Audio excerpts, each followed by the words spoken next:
Good afternoon, class 7. I hope you are ready. We will start with history, chapter 2, from kings, new kings and kingdoms. Children, I have already done most part of the chapter, but I think some of you may not have understood it clearly. So I am doing some parts of it again, and this chapter will be included in your PT1 exam. So please pay attention and be attentive. You have to understand the whole chapter thoroughly, read the chapter thoroughly, and even the question answers, because question answers may not come directly from the answers that are solved. It may be insight from the book. Now we have read in this chapter about the various dynasties like the Pallavas, the Cholas, the Rashtrakutas, the Gujara Patiharas, the different dynasties that settled down in the different parts of our country, India. Now new kings and kingdoms rose up. Now Prashasti means extending, and land grants. This is, children, in page number 18. Let us do from here only. The first part I am not doing, I have already done. This part, I think some part of it I have done, but let's redo it. The more you hear, the more you read, the better it settles in your mind. Prashastis contain details that may not be literally true. Now, Prashastis means extension. It contains details, but this saying Prashastis will contain the details. It may not be true always, but they tell us how rulers wanted to depict themselves. Depict means show themselves as valiant. Valiant means brave, victorious warriors. They are winning battle after battle. For example, these were composed by learned Brahmanas. Learned means educated. And these writings are written by learned Brahmanas who occasionally helped in the administration. Now, next page number 19, children. Let us read this bit. Now, kings often rewarded the Brahmanas by grants of land. Now, Brahmanas were rewarded by the kings by giving them not money but by land.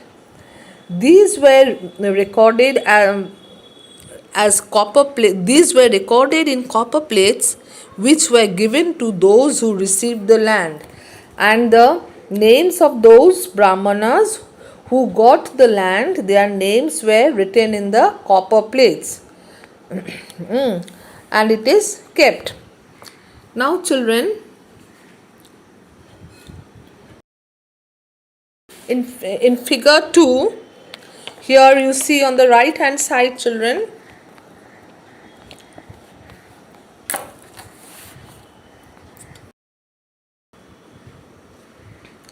is written figure 2 in pink printing. Now this is a set of copper plates recording of land made by a ruler in the 9th century, written partly in Sanskrit language and partly in Tamil language. The ring holding together is secured with royal seat to indicate that this is an authentic document. Here you see, with the hook it is secured, with the ring it is secured, to show that this is an important document. These are the copper plates with the names of the Brahmanas who received land from the kings are mentioned. Now let's read this page only, the first part. Yes, the evidence of Nagabhatta. Many rulers described as achievements in Prashastis. You have read about the Prashastis in the Gupta rulers, Samudragupta, in last year's book in class 6. You must have read. One Prashasti is written in Sanskrit and found in Gwalior, Uttar Pradesh, describes the exploits of Nagabhatta. Who was Nagabhatta? A Pratihara king. Now, as follows, this was written: the kings of Andhra, Saindhava, that is Sindh, Vidarbha, that's parts of Maharashtra, and Kalinga, that is part of Odisha, fell before him even as he was a prince. He won a victory over Chakrayodha, that is the ruler of Kanauj. He defeated the king of Vanga, part of Bengal, Anartha, part of Gujarat, Malava, part of Madhya Pradesh, Kirata, forest people, Tadushka, Turks, Vatsa, Matsya, both kingdoms in North India. Vatsa and Matsya kingdoms in North India.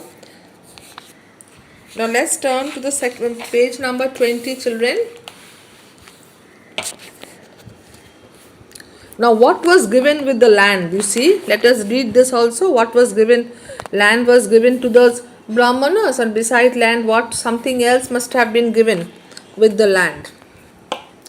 Now, this is a part of Tamil section of a land grant given by the Cholas. Now, this is a land grant given by the Chola dynasty. Here we go. We read. We have demarcated the boundaries of the land by making earthen embankments as well as by planting thorny bushes.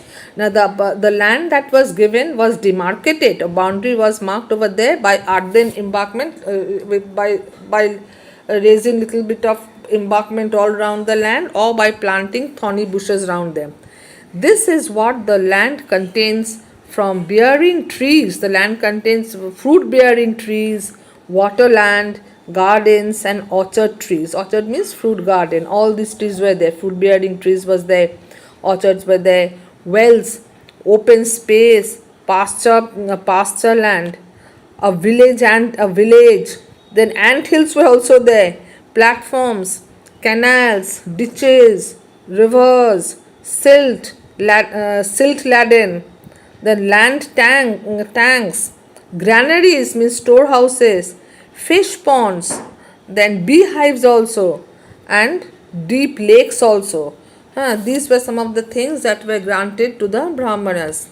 Now, he who receives the land can collect tax from it. He can collect the taxes imposed by judicial officers as fines.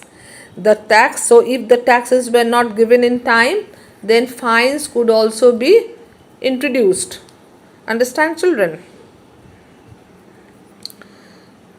Taxes or the fines could the tax and collect the taxes imposed. Now taxes were on betel leaves also, that on woven clothes as well as on vehicles. Now he can build large rooms over there. Now it is his wish. He can cultivate the land. If he has got a tank, he can do fishery. If the land is plain land, he can, if he wants, he can build large rooms also over there. Build buildings with upper stories made of baked bricks. He can get large and small wells also dug over there. He can plant trees and thorny bushes if necessary. He can get canals constructed for irrigation. He should ensure that water is not wasted and that embankments are built, his boundaries demarcated.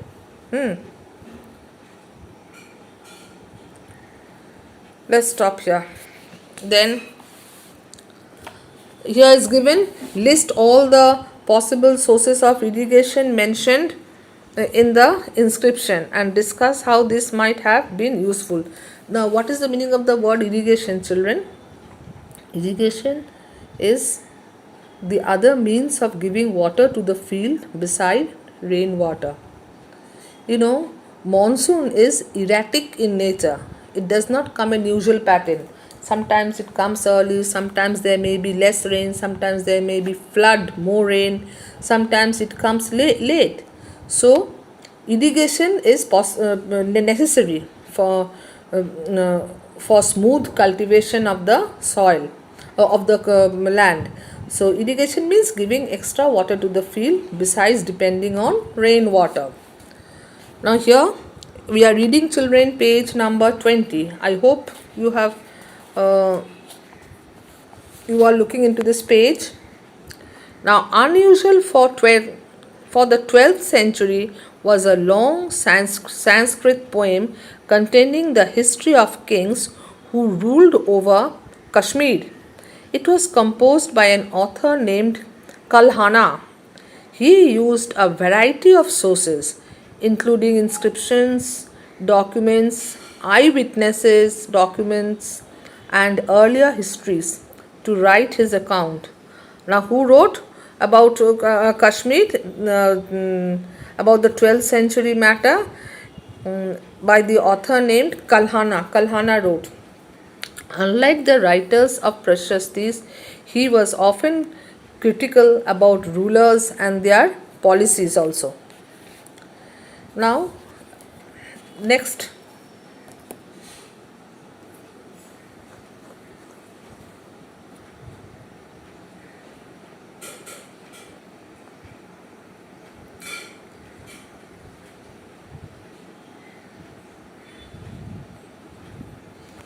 Now, warfare for wealth. Warfare for collecting wealth. Wealth means riches. People did war to collect riches, money, goods, gold, silver. You may have noticed that each of these ruling dynasties was based in a specific region. At the same time, they tried to control other areas. One particularly prized area was the city of Kannauj in the Ganga Valley. Now we are going to read about the place called Kannauj. It was in the Ganga Valley. For centuries, for hundreds of years, century means 100 years. For many hundreds of years or for centuries, rulers belonging to the Gujarat Pratihara, Rashtrakuta and Pala dynasties fought for colonial lover Kannauj because there were three parties in this long drawn conflict. Historians often describe them as tripartite struggle. Tripartite means three. The three were Gujara, Pratihara and Gujara Pratihara one group, Rashtrakuta another group and Pala dynasty another group. These three formed tripartite struggle as tripartite, and they struggled with each other, led to conflict and struggle for power, struggle for riches, wealth. As we will see on page 62 to 63, rulers also tried to demonstrate their power and resources by building large temples. Yes, rulers built large temples to show that how rich they were. So when they attacked one kingdom, they often chose to target the temple, which were sometimes extremely rich. When one ruler tried to trying to capture one kingdom, they often targeted the temples because temple is a place where riches were mostly kept. You will read more about this in chapter 5. Now, one of the best known of such rulers is Sultan Muhammad of Ghazni, Afghanistan. So Ghazni is in present Afghanistan. So one best known ruler for such thing was Sultan Muhammad of Ghazni. Ghazni is a place in Afghanistan. He ruled from 997 to 1030 and extended control over parts of Central Asia. Iran, and northwestern part of the subcontinent. He raided means attacked the subcontinent. Subcontinent is referred as India. India is referred as subcontinent. He attacked the subcontinent almost every year. Every year he made an attempt of how to collect the riches from India. His targets were wealthy temples only, including that of Somnath temple of Gujarat. Much of the wealth Ghazni carried away to Afghanistan was used to create a splendid capital city of Ghazni. And with the riches he carried from India, he built the city of Ghazni in Afghanistan. Now, Sultan Muhammad was also interested in finding out more about the people he conquered and entrusted a scholar named Al-Biruni to write an account of the subcontinent. So he was very much interested to know about the people of India, and he recruited. He was entrusted with a scholar whose name was Al-Biruni, and he asked Al-Biruni to write an account about the Indian subcontinent. This Arabic work, known as Kilab al-Hind, remains an important source for historians. He consulted Sanskrit scholars to prepare this account. Yes, he also consulted the Sanskrit scholars to prepare the account about this country, India. Other kings who engaged in warfare include the Chahamanas, later known as Chauhans, who ruled over the region round Delhi and Ajmer. They attempted to expand their control to the west and the east, where they were opposed by the Chalukyas of Gujarat and the Gahadavalas of the UP. The best known Chahamana ruler was Prithviraj III. From 1168 to 1192, this was his ruling period, who defeated the Afghan ruler named Sultan Muhammad of Ghori. After Sultan Muhammad of Ghazni, Muhammad Ghori came, and he too was defeated in 1191, but lost to him the very next year in 1192. So, Chahamana ruler Prithviraj II, first year he defeated Sultan Muhammad of Ghori. They were making attacks every year, and this time Muhammad of Ghori came. He was defeated in 1191, but again in the next year Muhammad of Ghori came. That time Chahamana ruler Prithviraj III was defeated.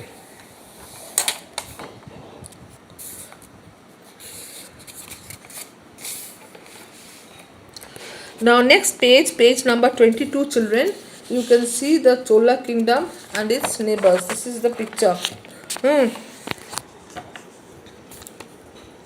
Chalukyas here, Chalukyas, Kalhanas. It's not written very clearly, children. Cholas, Kakatiyas. Here is Kalinga.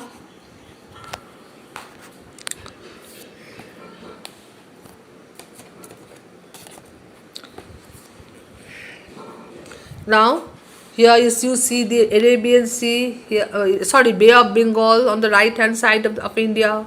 Left hand side is Arabian Sea, and over here Bay of Bengal is Andaman and Nicobar Islands. These are not marked here.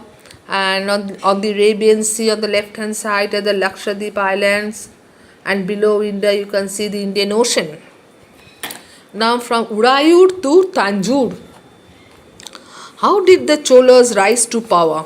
A minor chief family known as Mutariyar held power in the Kaveri Delta, river Kaveri. Here you see on the map, find out river Kaveri over here. It falls into Bay of Bengal. It's not very clear in my book, children, so I cannot mark to you. Held power in the Kaveri Delta. They were subordinate to the Pallava king of Kanchipuram. Now, Vijayalaya who belonged to the ancient chiefly family of the Cholas from Urayur, captured the delta from Muthariyar in the middle of the 9th century. He built the town of Tanjavur and a temple for goddess Nishu, uh, Nishumbha Shudhini there. Now, the successors of Vijayalaya conquered the neighboring regions and the kingdoms grew in size and power. The Pandyan and the Pallava territories to the south and the north were made part of his kingdom. Now, Raja the First, considered the most powerful Chola ruler, became king in 985 and expanded control over most of these areas. He also organized the administration of the empire.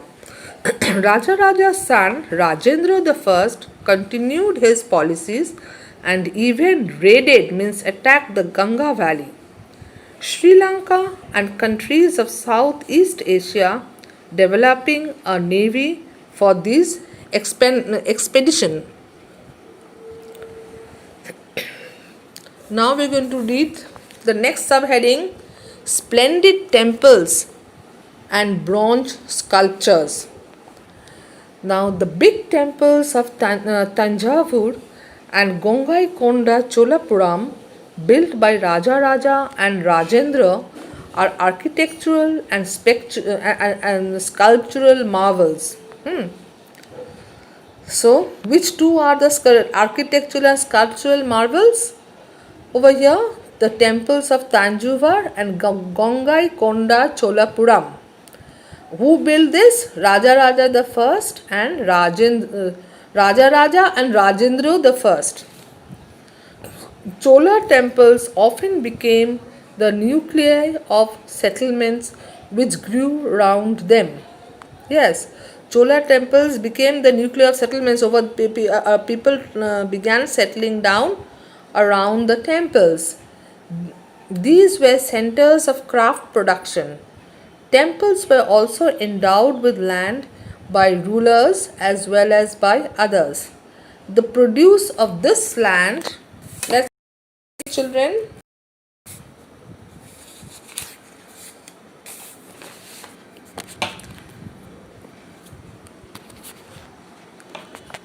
went to maintain all the specialists who worked at the temple and very often lived near it. Priests, garland makers, cooks, sweepers, musicians, dancers, etc. Now, all of these people rather engaged in these trades, making garland, cook, sweeping, musicians, they all started living around the temples and also they worked for the temple.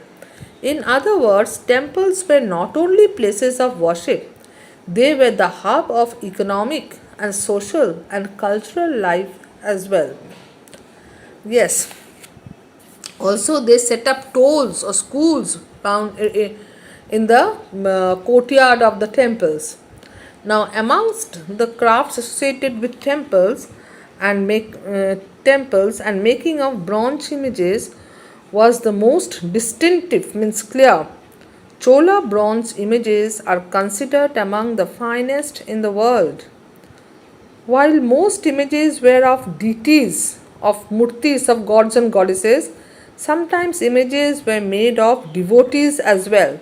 So, the grand devotees of kings who contributed for the construction of the temple, their images were sometimes made. Now, next part is agriculture and irrigation.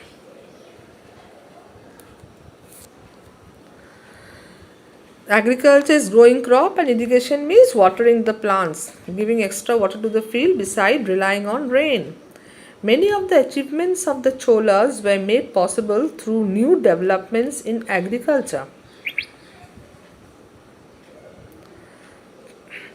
Through new, now you can see the map too. Notice that the river Kaveri branches off into several small channels before emptying into Bay of Bengal.